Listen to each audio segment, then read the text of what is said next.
Greetings, brothers and sisters. Johnny Depp slams Amber Heard's testimony as a performance. She responds. I just uploaded the video and made it public a little while ago, and I realized that I forgot the most essential point I was going to make about this debacle here, this performance. Johnny Depp's legal team called Amber Heard's testimony the performance of her life. Well, then she's really, it was subpar. And then she wrote back, as Mr. Depp's current counsel predicted in their opening statements last month, Ms. Heard did indeed deliver the performance of her life in direct examination. And her representation said, as evidenced by the statements just released, Mr. Depp's defamation claim is falling apart so rapidly that his counsel are turning from the prosecutor to the persecutor. They boast that Mr. Depp's story has not changed. If so, since he lost the domestic violence restraining order and he resoundingly lost the libel case in the UK, perhaps he should consider a new strategy rather than the recycled approach of attacking the victim and refusing to take responsibility for his own conducts. So the point I wanted to make, it really comes down to who do you believe, right? That's all this is about. And there's no, in a world, a branding cancel culture world, both of your brands is going to get hammered. So the whole thing is pointless unless it's, something that they just got to do to take it for the team, some sort of part of the show, right? A distraction. And then they're rewarded whatever way, this is just something they have to, eat as a famous person. That seems to be the most likely explanation. But in terms of the show, like, who do I believe? I believe both of them. I believe they both suck, right? I believe that they had a very negative, low vibrational relationship that descended into this hate fest, and both of them, believe that it's the other one's fault, but in this case, it's clearly, both of theirs. Maybe one person's a little worse than the other, maybe Amber Heard, maybe Johnny Depp, I don't know. They both look pretty bad to me. And the reason that I say this, and even if they're just characters in the show, but if this is if this is organic in any way, it's because they're engaging in this, right? I mean, Johnny Depp more than Amber Heard, like he's engaging this in keeping the relationship going, right? Like the first thing, if you're not to blame in something like this, from personal experience, I can say, the first thing you want to do is cut all ties with the life-sucking person, with the other person. Like that's what you would want to do. You would want to get rid of any sort of relationship. This is the extension of their relationship. The relationship is cemented. They're joined together, right, forever in this thing. It's just never going away. Like they just could have walked away, get divorced and walk away, right? And if you are not to blame, that's what you do, right? The person who's causing the problem is the one who wants to keep the relationship going, right? People who leave crappy comments on my YouTube channel want a relationship. They just want a negative one. They want, whatever it is. It's a way, even going back to when you were, little kids and, boys would throw things at girls or, vice versa and, call them names, and that was to show they really liked them, right?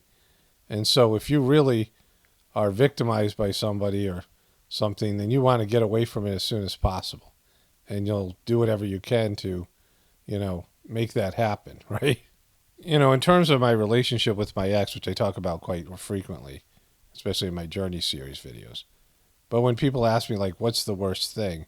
When I was telling people we were getting divorced, I said, well, she's with another guy, she's with another dude. But by that, that was a great thing for me. Like that, I was grateful for that. It just put closure to the relationship. There was nothing bad about it. The shock of when I found out, I found out on Facebook, that sucked, but it wasn't, and I was concerned about her at the time. So that was, why it was, a shock, but it was a good thing. I immediately recognized it as a good thing. And it's, over time, it's been more and more of a good thing.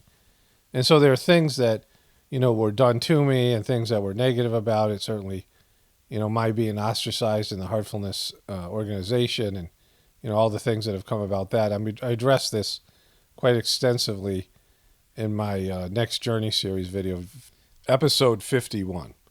But the worst thing about it for me, and it's something I really don't talk about because it's really hard to explain, but I'm going to try to do it here, is getting sucked into my ex's internal world, the dark part, right? Everyone has, good things inside of them and bad things, but some people have nightmare, especially if they're in denial and they're shielding off and disconnected from, what's called the shadow and I believe the Jungian model of psychology. I mean, there's all these ways of looking at it. But there's darkness and negativity in people. People who are, in traumatized and abused and things, especially as children, but, all through their life. You have ways of protecting yourself from things that are psychologically overwhelming, right? We have ways of storing negativity and sealing it off, like people have that inside of them. And sometimes you have good people who, they've sealed away darkness, and all of a sudden the darkness takes over, right? And, with my ex, there was some, just, I don't know, evil, whatever you want to call it. And it was something that she was in denial of and wasn't dealing with. And it would come out, and it would it would create a condition, like a bubble, and it would manifest for days. And it just, it would just be this conflict, and it would affect how I felt inside me, right? My insides would be, inside that condition, and it felt horrible. And I knew it because I could tell the contrast of it. Because when you go to a spiritual gathering in the heartfulness meditation, you get to bask in the spiritual condition of the master of the system who's been brought up to the highest levels of spiritual attainment, right? And people who have never been to one of these gatherings, who haven't done heartfulness or haven't done long enough or just aren't sensitive to it, really, it'd be hard for you to understand. And even for someone like me who's experienced it and felt it over and over again, right? That I, have experienced this phenomenon, I don't feel it right now. Right? Like I felt it a little bit, to some extent during the last birthday gathering in April for Babaji, the second master of the system. But, not as profoundly as I felt it at other times. And so I remember it, like I can remember it. I know it exists, but it's a feeling. It's how you feel inside. It's how you feel when you first walk into one of these ashrams that are, have this pristine spiritual condition, and being around a higher developed soul. And maybe you've been around like a grandparent or somebody who is a spiritual person, a very loving person, and they immediately feel elevated. You feel it when you're happy, when you're around happy people. My wife loves to laugh, and she's got, good, happy nature, and it's made me funnier. It made me, it's had a positive effect on me in these videos. When my ex didn't like my sense of humor or, parts of my personality. And so, when she was a part of my life, and just how drained I felt all the time. And so my videos have changed because of that in a positive way. And many people have, noticed it, right? My wife was just coming into the room. She heard that. So she was happy to hear that. But anyways, there was this great thing that used to happen when Master Charji was the master of the system. And when the gathering was over, and there had to be, going into the gathering, there was cleaning, and a lot of negativity came out. Like people would get sick, or, they'd be angry, or there'd be some way. The master of the system was often sick himself or under the weather in some way or another, as the cleaning portion of the gathering took place in these group meditations. But by the end of the gathering, the cleaning had taken place, and there was this blissful transmission that was just palpable, that had filled everybody up and was, just permeating the atmosphere of the gathering. And Master Charji was always like in a laughing mood. When you're just in a laughing mood and everything's funny, it's like you're like stoned or something, but you're not, right? You just get into a real laughing mood and everything's hilarious. And, he'd come out and give a talk and just be really light and laughing. And that condition everybody was in, right? Just, it raised everybody up to that, blissful sort of, everything's just hilarious kind of. I mean, sometimes he'd be talking in a foreign language and I'd still be laughing just from I wouldn't understand the words, but just the condition of what was going on, right? And so Like there's the positive thing that I experienced.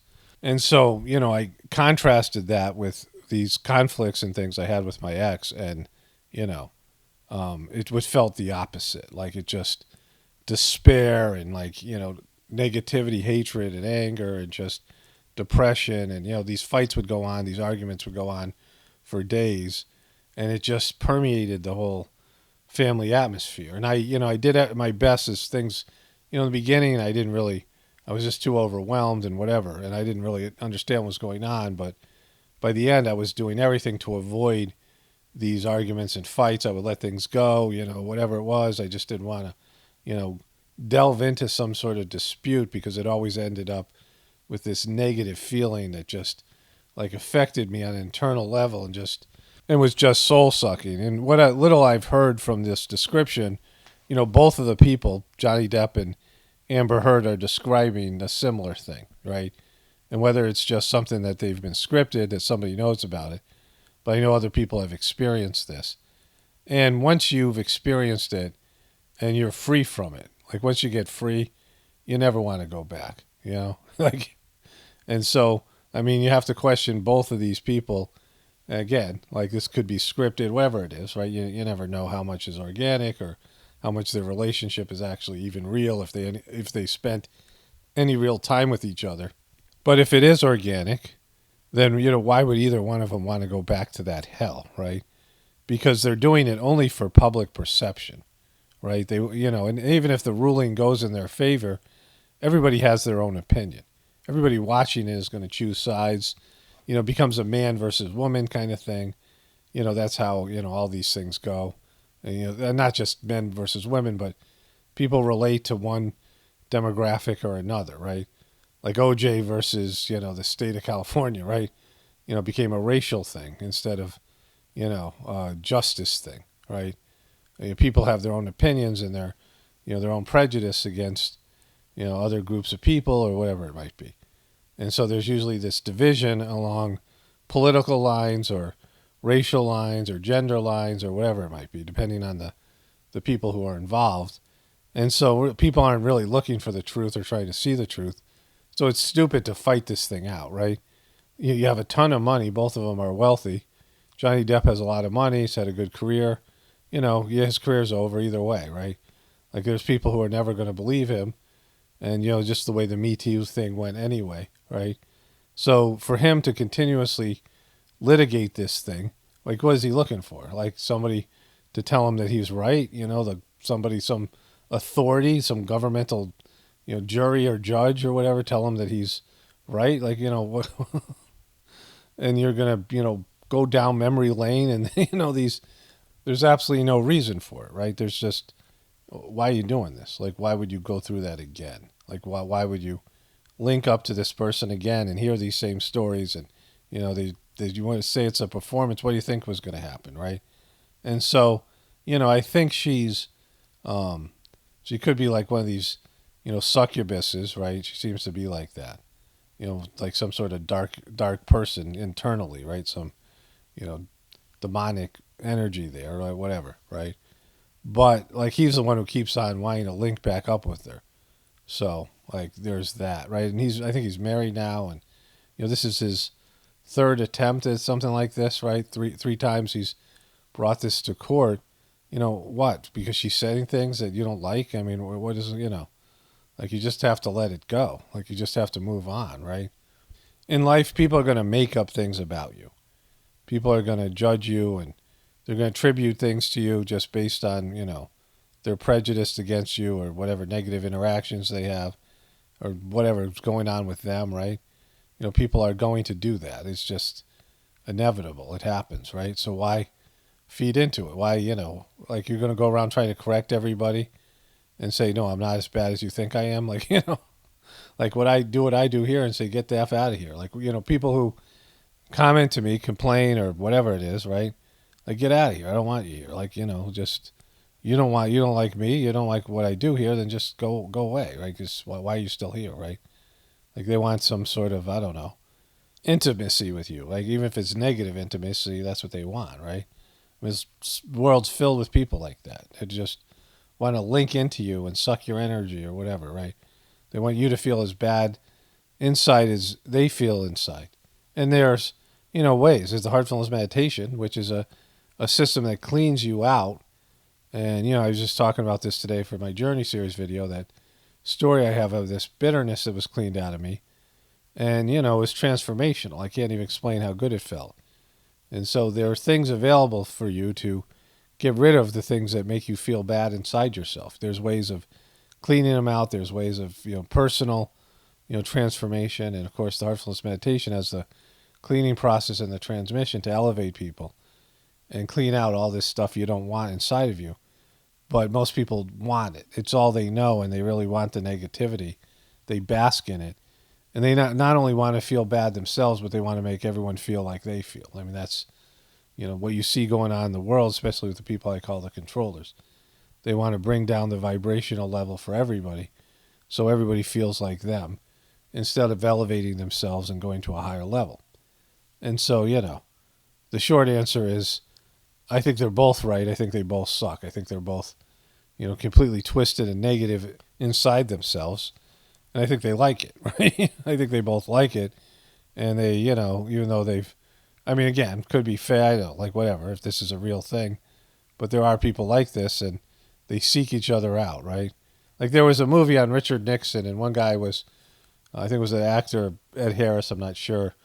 But he said it was the darkness reaching out to the darkness, right? And so I think that's a way to sum up the Johnny Depp Amber Heard relationship. Only spirituality will save this world. It's paramount, definitely important from the apocalypse and the ascension. Everyone have a blessed day and be grateful.